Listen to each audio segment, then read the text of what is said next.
All right, here we are on a Sunday afternoon, and it's another time for the Mike Scully Show. Today, we are joined by my good friend, Jacob Emerson. Jacob is the pitching instructor for the Bio Precision Center, right, in Correct. Morgantown, West Virginia.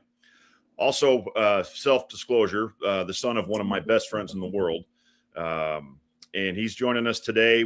I think we have a wounded hillbilly, Jacob. You haven't had a chance to meet the hillbilly. He's going to be bummed out that he wasn't on this morning because he is a diehard mountaineer.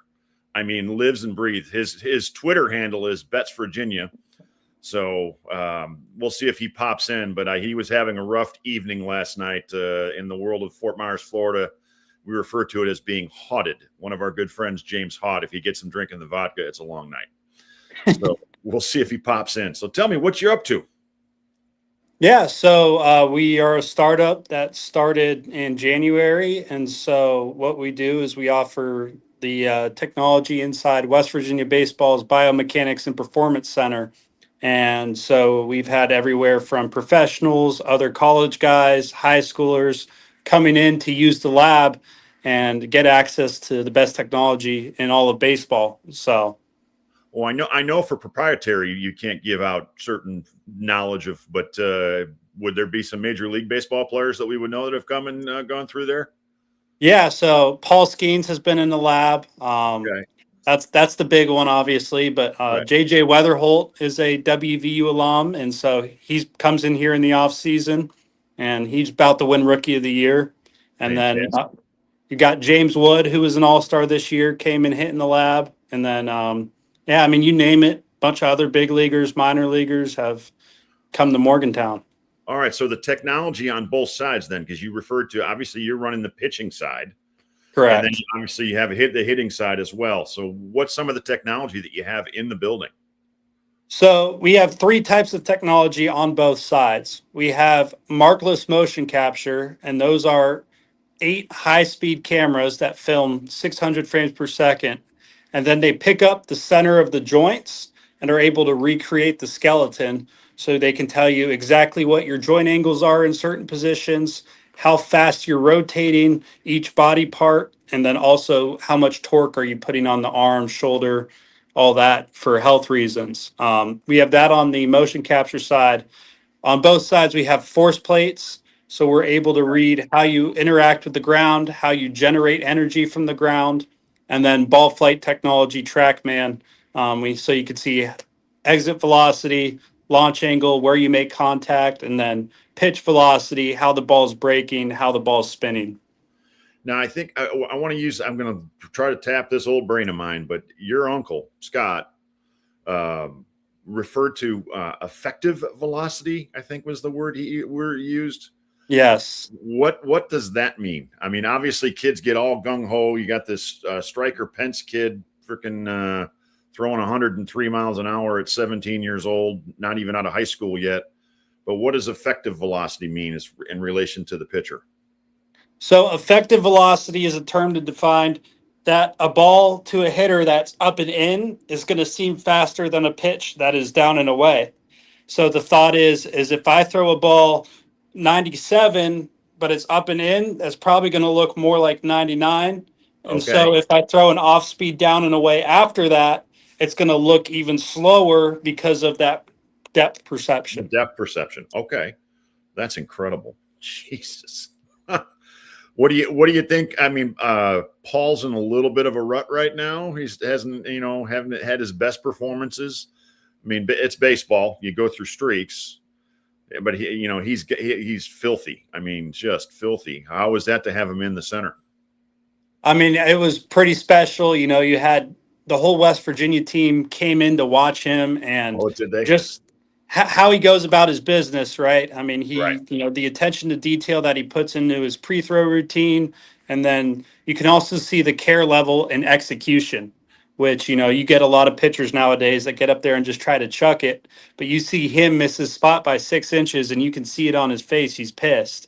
So just how he goes about his business is special, and it's why he is who he is. That's incredible. And I'm very fond of his girlfriend. Livy's the best. Just too good. I'm an old man. Just two good kids like you. Yeah. And you want to see them be successful. I mean, I remember that story that came out of Pittsburgh, maybe a month or two ago, when he stopped and threw and watched the little league kids. I mean, just for the love of the game, love of baseball. I mean, I remember watching you grow up playing when you were playing with Peyton. Just two kids who love the game. I mean, that's what it's all about. And then now we got Jackie Legs chasing it. So he's getting ready to head to South Mountain in 2 weeks. Start his JUCO career.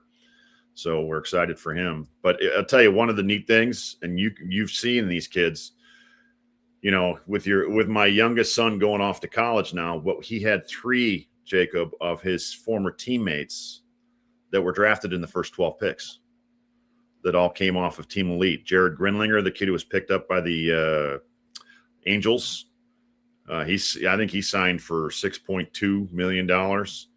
And the amazing thing about Jared doesn't turn 18 for another 7 months.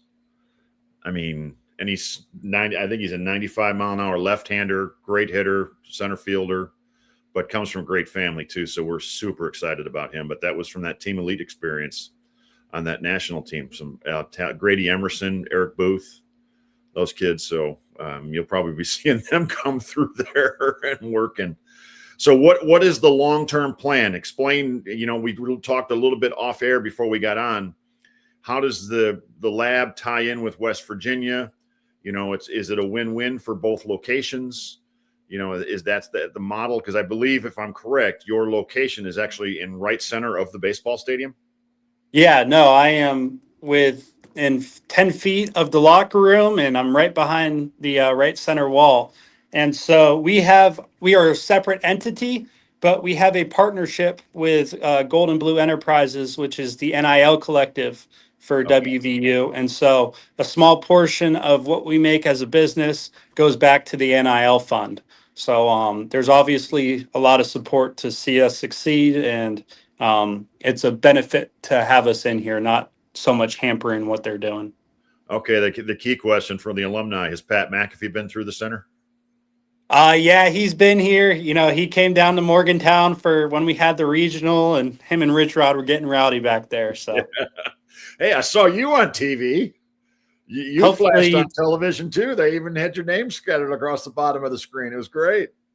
Yeah, wait, was that the time with the shirt on or the time without the shirt on? That was the time with the shirt on. I didn't see the one with the shirt off.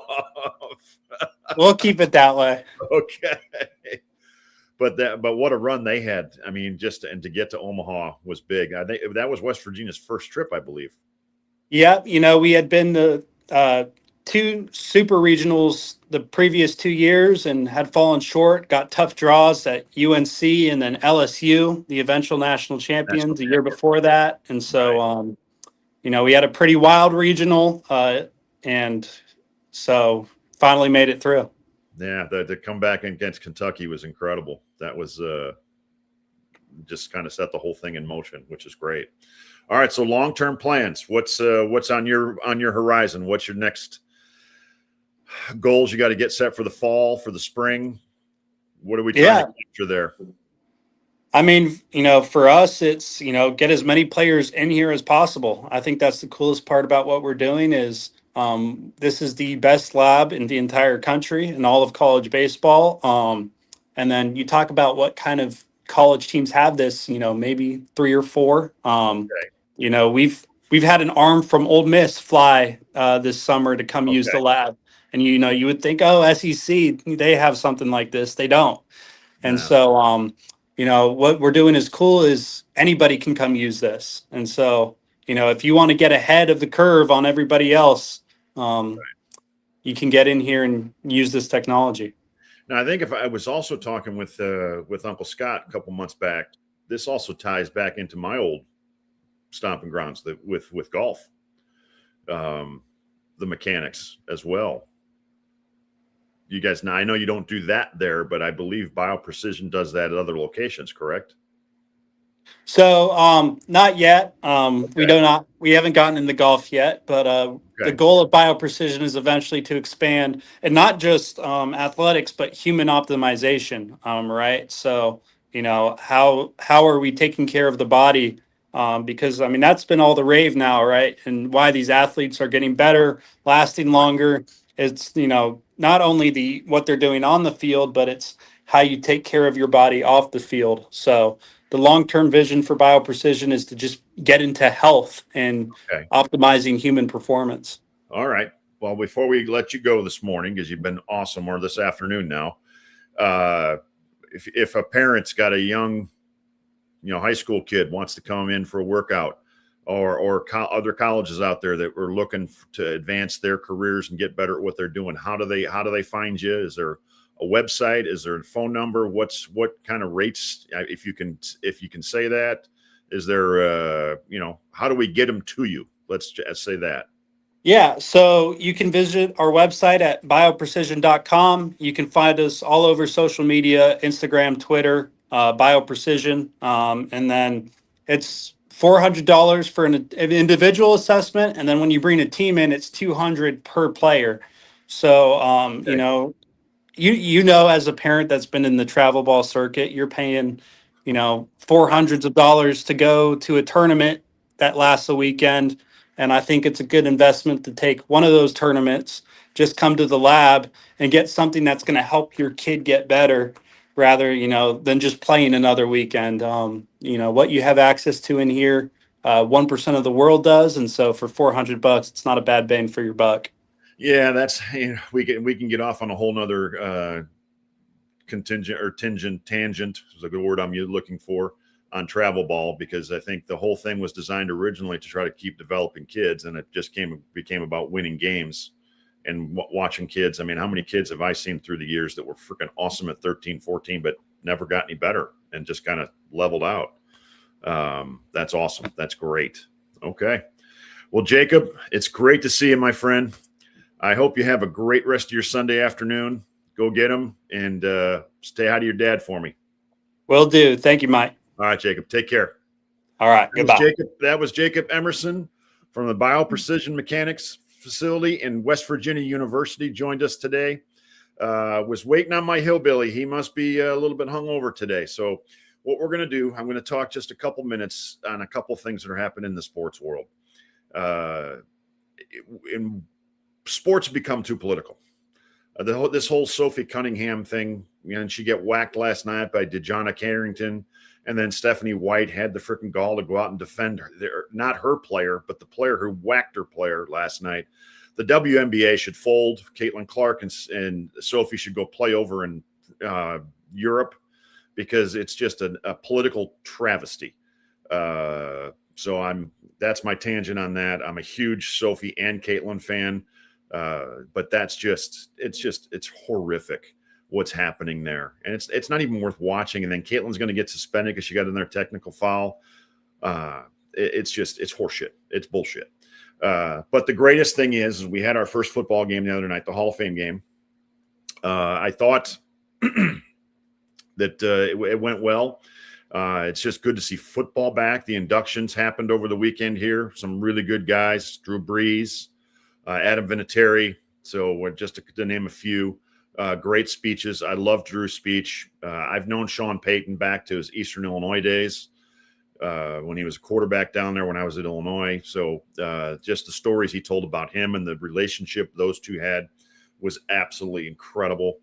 It was great to hear Jacob talk about Paul Skenes being the person that he is. That just excites me. I mean, I love sports. All three of my kids have played multiple sports, and it's been a part of my life since I was a kid. Golf, we got a big thing in the next month, going back to my old stomping grounds. Medina is back on the national forefront, hosting the President's Cup. I wish my good friend Casey Brozick and the members of Medina who've been so good to me through the years, I hope you have a spectacular week. I hope the new Course 3 just absolutely shines for all the time and effort that you guys put into that. Jeff Ogilvy and his team, just basically redesigning the golf course. And it's a completely different look from the old Tom Bendelow design of the 1920s with the tree-lined fairways. So I just hope that comes off and shines on television. It's a special place, special people. So Casey, just knock it out of the ballpark, bud. I wish you the best. So that'll wrap up the golf world as they go into the playoffs here, and then it'll follow up with the President's Cup. But the college football is a couple weeks away. Starting to see Kirk Herbstreit pop back and forth onto McAfee's show. Pat was out at Steelers camp this past week. The interview with Aaron Rodgers was absolutely incredible. I think Aaron feels a little vindicated what's going on in Washington, D.C. with the Mr. Fauci and pleading the fifth. I don't want to get into the affair with Vrabel and Diana Rossini. They probably both should have been fired. I think one resigned and somehow somebody's embracing the other one. I'm a huge Vrabel fan. I love the guy, but we won't go for any further discussion on that. But we'll be back next Sunday with my partner, the Hillbilly. I don't know where the hell he was today. He got haunted, but signing off from this week's Mike Scully show. I want to thank Jacob Emerson. I want to thank West Virginia and BioPrecision for allowing him to come on with us. And let's get out and watch some sports. Have a safe week, and I look forward to seeing you next week. Again, it's Mike Scully. Have a day.